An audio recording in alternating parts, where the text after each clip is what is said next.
Ticks with Lyme disease are known to lurk around rural and suburban areas, and according to a new study, those ticks can also be found in city parks. As Dr. Maria Simbra reports, you should always take precautions when you are outside.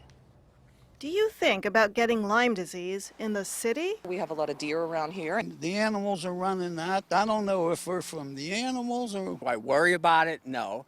But, when you come in from the outside, you should check yourself. Rural areas, that type of area would have it, but not where the, buildings and traffic are. While lots of research has documented the pattern of ticks infected with Lyme disease in rural and suburban recreational areas, not much is known about these ticks in urban settings. Nobody's done work in insular parks that are surrounded by populated areas, right in the heart of cities. Every year, more than 6 million people use Pittsburgh's parks. If there is a risk, that's a lot of people that are using those parks. Researchers at Indiana University of Pennsylvania looked at the issue in a systematic way, dragging a 1 meter square piece of cloth on randomly determined 10 square meter sections of park and collecting ticks. A nice story of deciduous trees, nice canopy, which ticks like. They like the moisture. They found lots of black-legged ticks, also called deer ticks, the kind that transmit the spiral-shaped Lyme disease bacteria.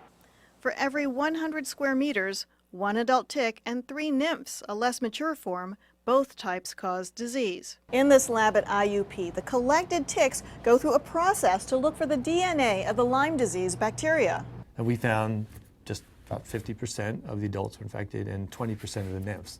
So that would be indicative of an area that's highly endemic of Lyme disease. The pattern is comparable to parts of the northeastern United States where Lyme disease came from. This matches what doctors are seeing in the office and hospitals. Between 2003 and 2013, we had this exponential increase in the number of cases. The first cases came from north of Pittsburgh in rural areas, with less severe cases coming to the hospital. As the community pediatricians got accustomed to diagnosing Lyme disease, more severe cases came to the hospital, and something changed about where people got the illness. Lyme disease, which you used to think was, I'll go to a state park and I'll acquire it, you can acquire just by taking a walk in the city of Pittsburgh. As Lyme disease spreads into other states, this information can be useful to planning and management. We're starting to see this in Ohio now, and they're going to experience a lot of what we saw. And so we've advised them on how to use your resources, what to do with testing. The adult ticks will become more visible over the next couple weeks. We see acute cases of Lyme disease that even extend into